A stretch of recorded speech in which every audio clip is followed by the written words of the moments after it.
Thanks for staying up later. With us tonight is Tom Shales, arguably the most respected television critic in the country. He's written for the Washington Post for many years. His columns are syndicated in over 200 newspapers, and a few years ago he received the Pulitzer Prize for criticism. What's you're wincing at this list of your credentials. I think I better go now.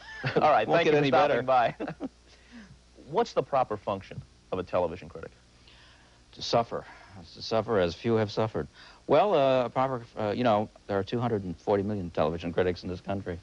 Why should anyone listen to me? I don't know. You have to love the medium that you write about. You have to look for things that other people might not see. And sometimes you succeed, and that's about it. And you pick up your paycheck every Tuesday and go home. Isn't an essential ingredient, though, at least from your perspective, that you like television? You don't like everything on television, but you're not, as a starting point, cynical about the medium itself, as so many critics seem to be. No, I say, I better love it. I married it. I'd be very unhappy otherwise. And it is true. I mean, if a drama critic hated every play, people would say, get some new drama critic. But a lot of TV critics can pretty well get by hating every TV show. I guess it's because everyone likes to feel superior to TV. It's the little box in the corner. It's not something you pay to go and see at the Gershwin Theater or whatever.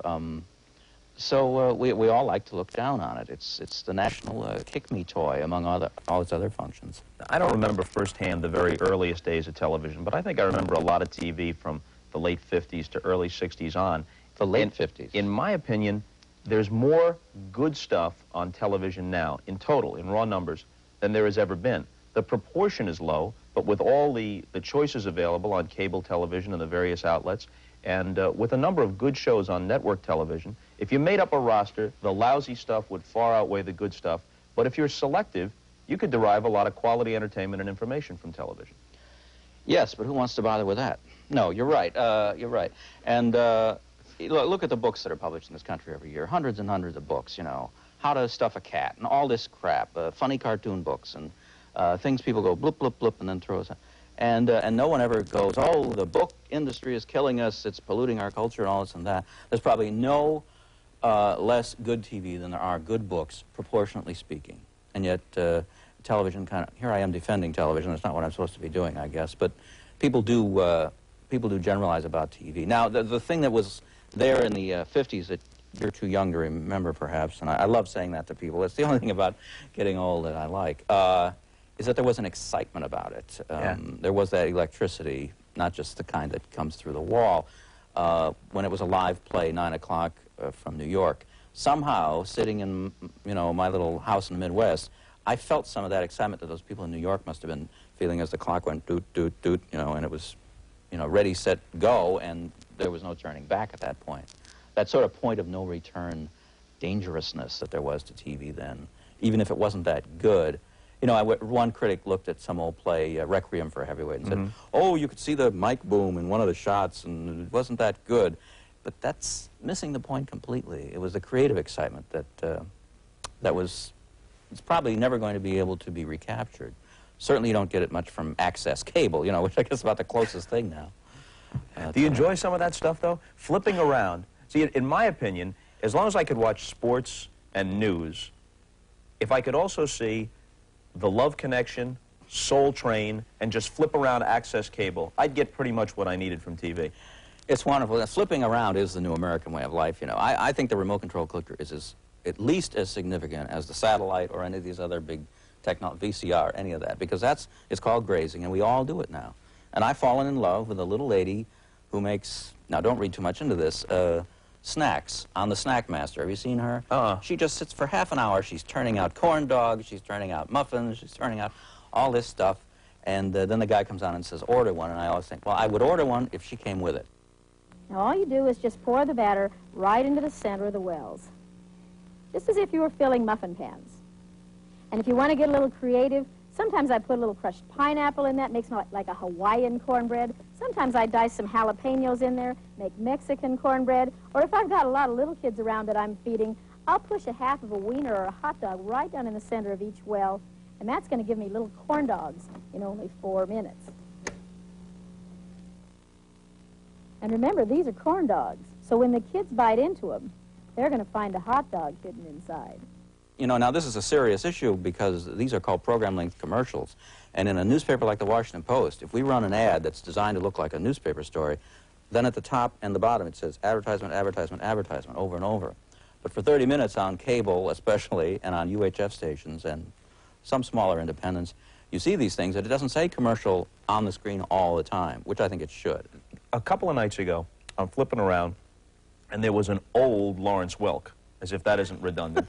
There was a Lawrence Welk, it was in color, so it must have been from like 1970, and it was on some cable station. And I said to myself, this is a good thing, because just like a college basketball game between Pepperdine and Texas El Paso appeals to some sliver of an audience, there's some lady who's 75 years old, you know, somebody's maiden aunt, who can't get Lawrence Welk anymore, and that's part of the beauty of cable. It's there for her.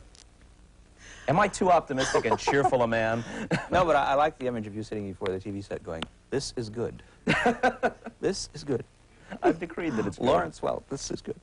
Yeah, well, no, you're right. You're right. There are more choices, and it's just that we all thought more television would mean better television. It didn't. It meant more of the same, really. But, okay, just more diversity is good. I would go along with that.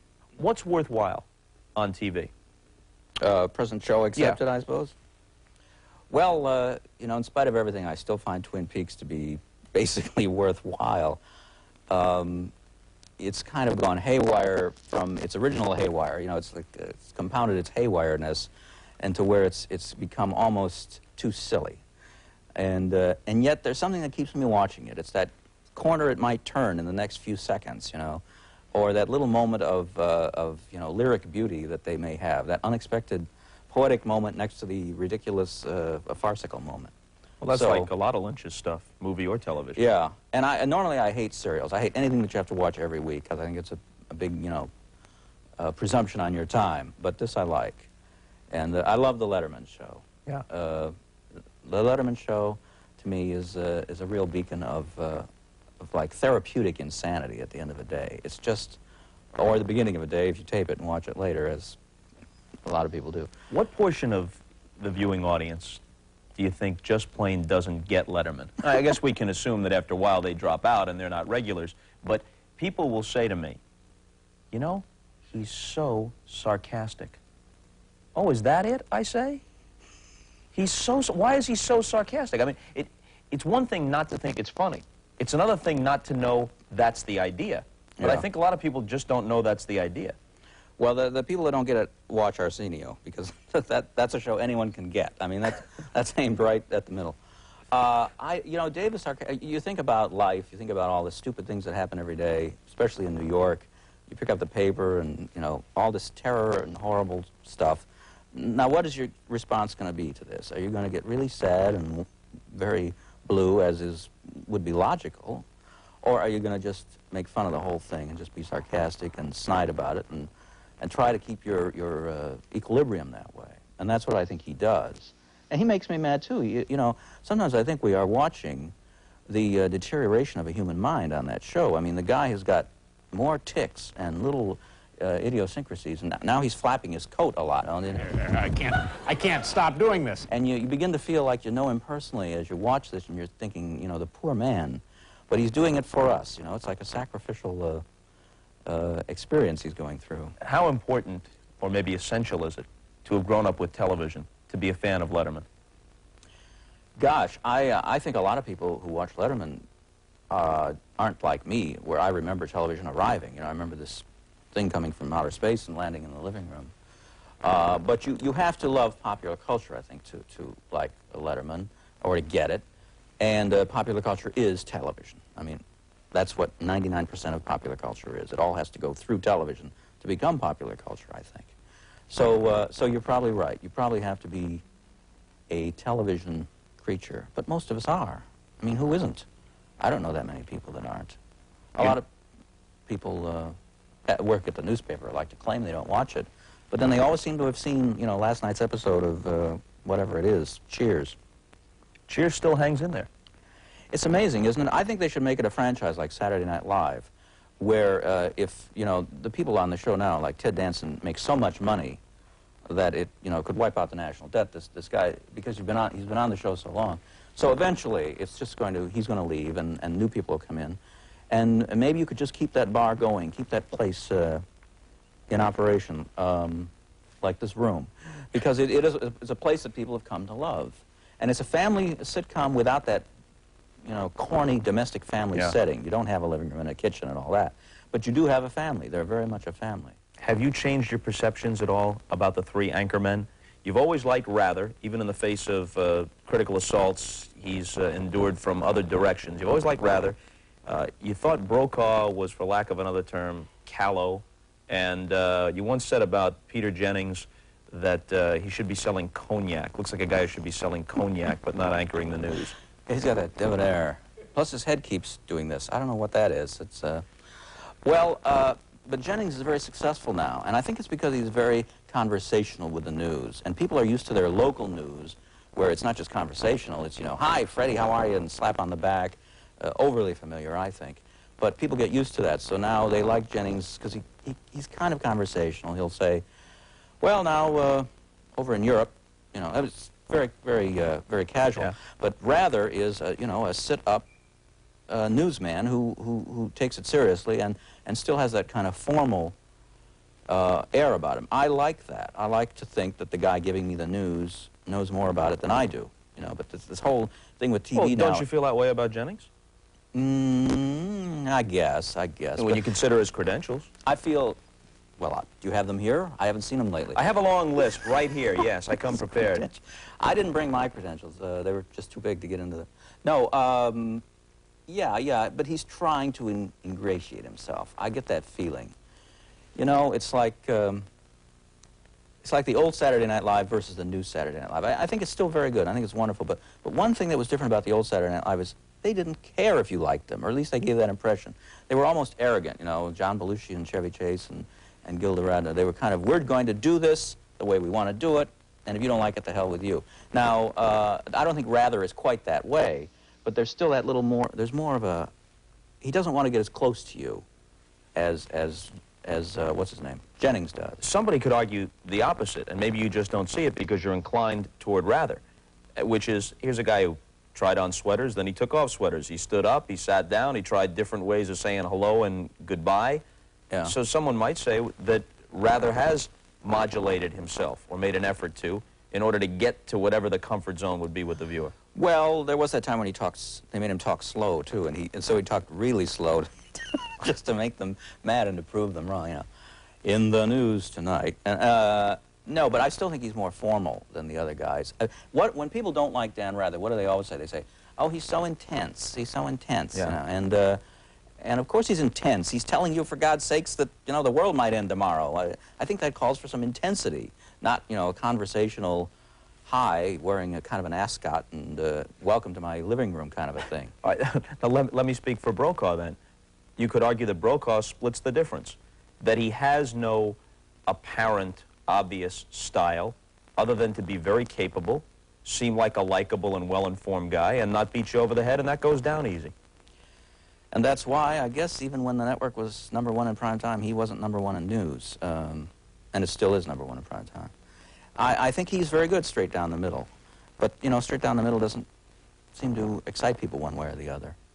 You know, I was kind of mean to him in the old days, and either I've mellowed or he's mellowed or we've all mellowed, probably the latter. And, you know, he didn't like it when I called him Button Nose. But then they asked me to make a tape for his birthday. I guess he was 50.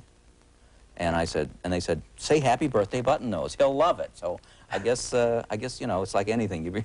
It's like being hit in the head with a hammer. You begin to love it after a while. Didn't your own paper, the Washington Post, do an editorial one time after you had taken off after Brokaw? And they saw fit on the editorial page to say, we thought Tom Brokaw did a very good job. Contrary to what our own Tom Shales said, Brokaw moderated this debate. I guess it was during the primary season in '84 or '88. Yeah. He moderated this debate very, very well, and we think he did a good job. Yeah, well, it's not my own paper, unfortunately. It's the paper I work for. Yeah, well, we've had our little disagreements on some FCC rules, too. I don't know who writes those things. I'd rather not know. Might have been someone who had dinner with Brokaw the night before, you know. I'm not friends with any of these people. What happens when you run into somebody, a flesh and blood somebody, whom you've been mean to, but now you're face-to-face with a person, not an abstraction, not somebody who's part of a good line you can get off, but a person? Yeah. Oh, that's uncomfortable. Why, was I ever mean to you? No. Oh, okay. Not that I'm aware of. Yeah, it's, I can't think of an example, which certainly would come in handy right now, but it's, and I often feel I may be guilty of being nicer to people once I've met them, because then they are a real person to me. Maybe I shouldn't meet any of them. Maybe I should just view them all as, people under glass, just subjects for approval or disapproval. I don't know. But eventually, and I want to meet some of them. I wanted to meet Jackie Gleason. Not that I ever said anything mean about him. Some of these icons who really mean a lot to me. It's exciting for me to get to meet these people. Didn't you ever run in once with Carol O'Connor that was uncomfortable at the start, but then resolved itself kind of in a nice way? Thanks to him. Yeah, as someone, I think it was maybe it was the farewell party for All in the Family, the last taping. And I was standing with two writers, and I knew that Carol O'Connor hated me, and they said, they saw him coming in and said, "Carol, come on over here, he wants you to meet." I said, no, he doesn't want to meet me. He doesn't.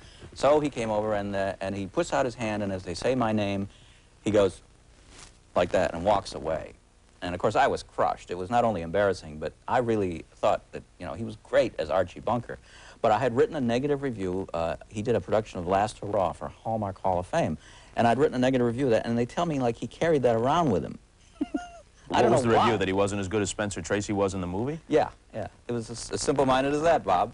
That was the basic review. And, it said this was a great movie, why remake it? Which I feel is true of a lot of things. So he carried that around with him, and he held this grudge.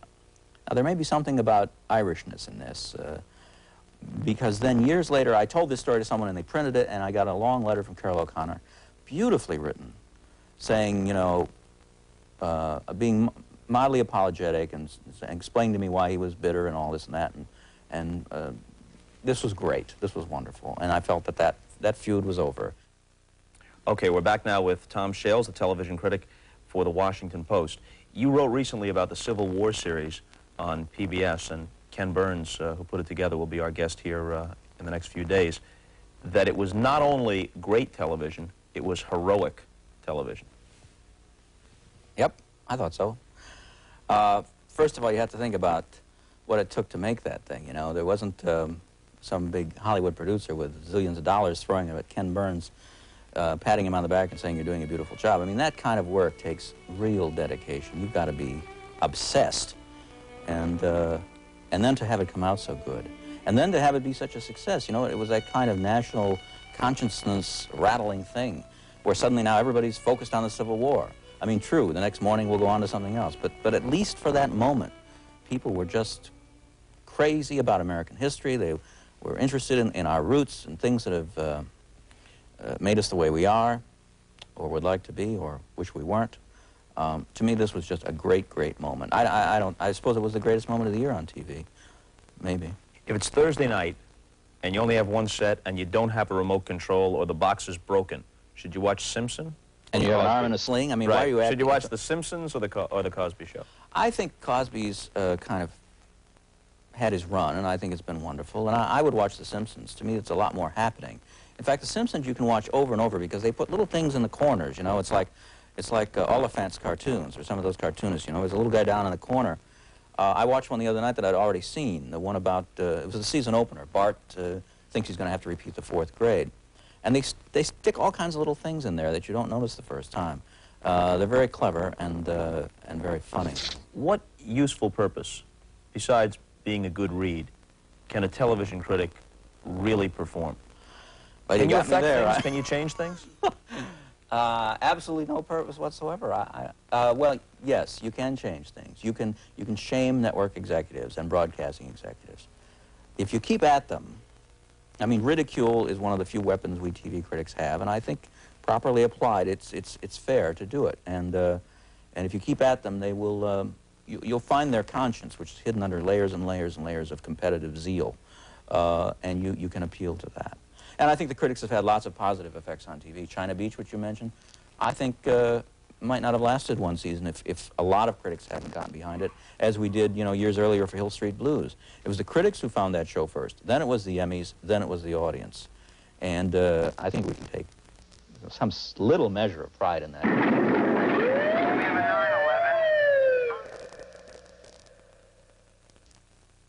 In parting, we should note that whatever fees Tom Shales receives for his very occasional appearances on television, he donates to charity. That's true. And in the case of this show, you should really be able to save the world with the bankroll you'll be getting from this. We're out of here. See you later.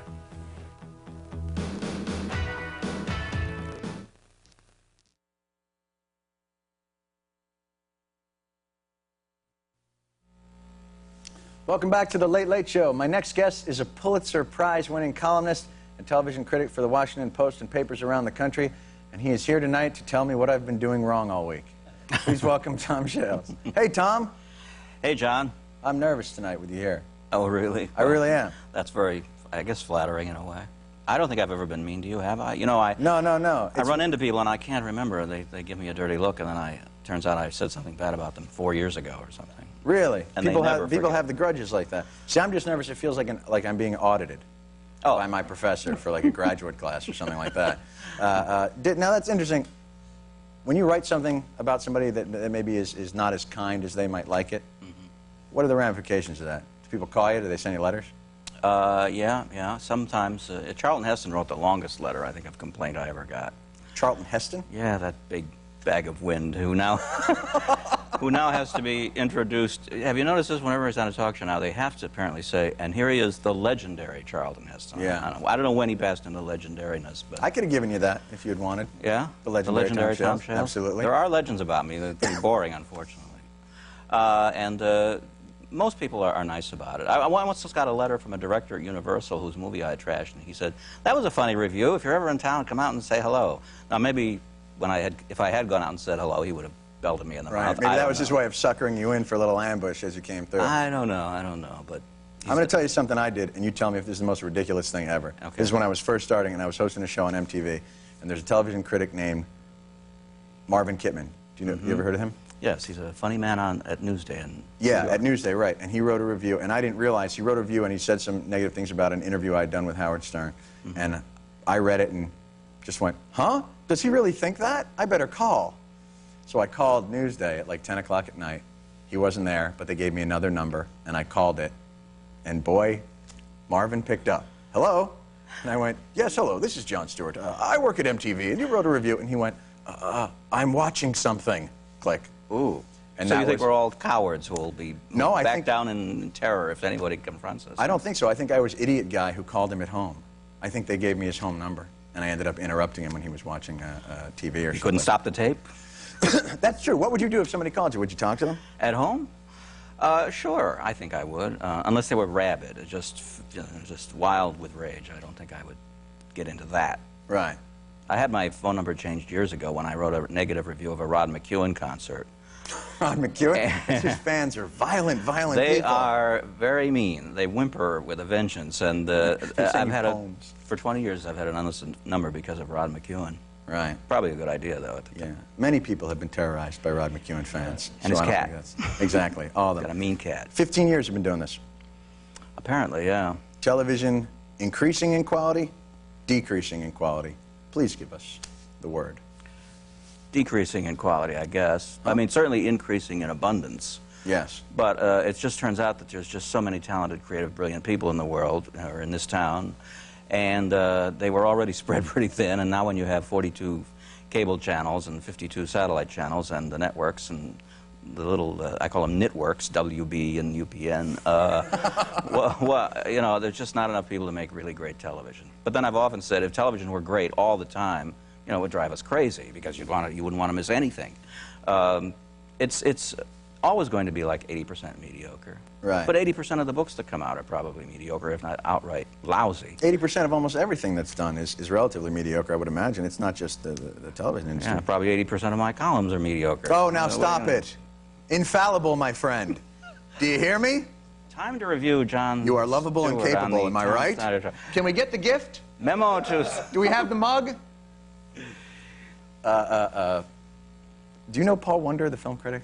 You ever hear him? No, I heard you talking about it. Well, you know, there are those guys who write their Blurbomatic Spy magazine. What is that? Does that discredit your industry? These guys that just, they get hired to go, well, there's nobody in laugh TV. riot. Yeah, I don't think there's anybody in TV who's quite as big a, can I say the word whore, as some of these people. Not necessarily this guy. Say it again. Or quite as whorish. Yeah. We don't have TV critics who, and it's really kind of unfair, too, because TV critics are often looked down upon. And I still get people coming to me and saying, well, do you want to be a movie critic someday? You know, like, I'm 4 years old, and this is, oh, boy. No, I don't aim that high. I'm just going to stay here with television. There's just as much honor in reviewing television as there is in movies, and we seem to have fewer disreputable people. The thing now is, you know, for years it was the feel-good movie of the year. Right. And every critic, a so-called critic, raced to be the first one to say You'll it. laugh, you'll cry. Yeah. Now it's the thrill ride of the year. Yes. The thrill ride of the summer, the thrill ride of February, the thrill ride of Thursday, February 6th, whatever it is. It's got to be a thrill ride.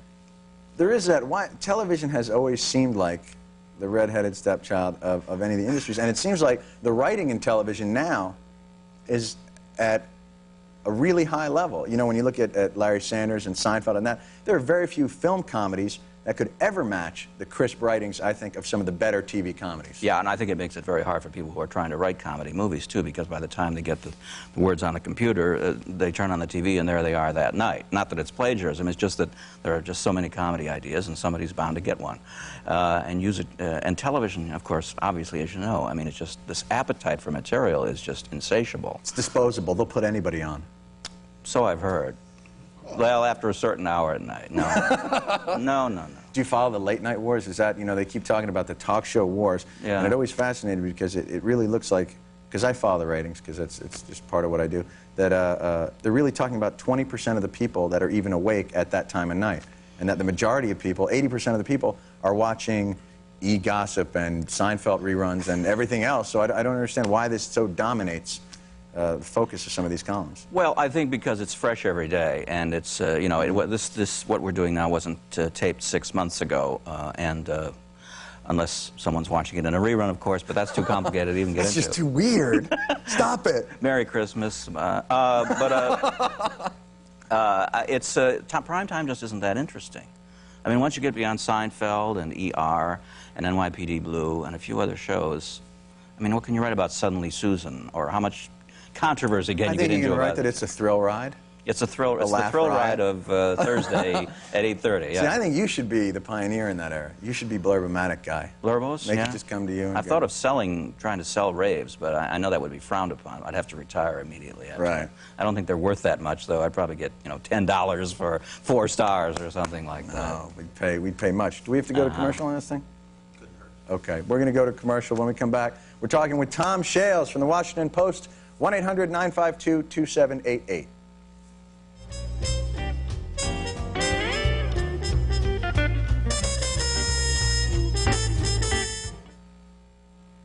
Welcome back to the Late Late Show. I'm Jon Stewart. We're talking with Tom Shales, and we got John from Newport Richey, Florida on the line. John?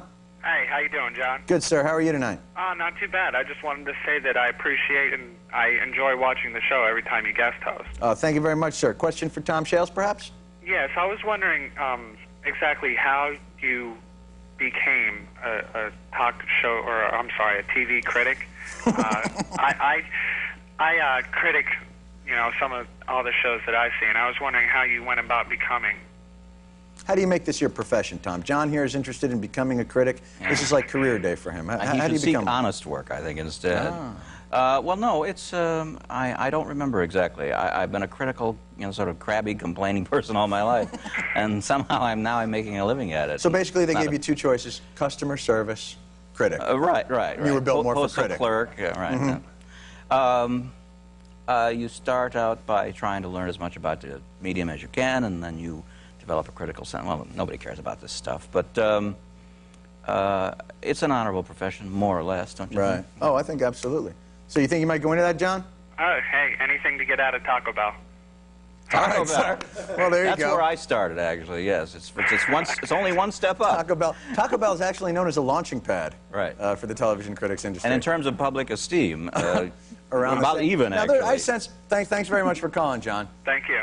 The defensiveness of the television critic. I don't sense that people in the country. It's more in the industry probably fear the TV critic, and that's why maybe you may feel shunned at some point. Yeah. But there's certainly an awful lot of power in it as well, and that's got to feel pretty good. I don't know if we have a lot of power. I think we do when we agree on something. Like when we all got together, not you know, metaphorically speaking, and loved Hill Street Blues, and when we all got together and loved Homicide, or you know, other Cheers, for instance. The critics found Cheers before the public did.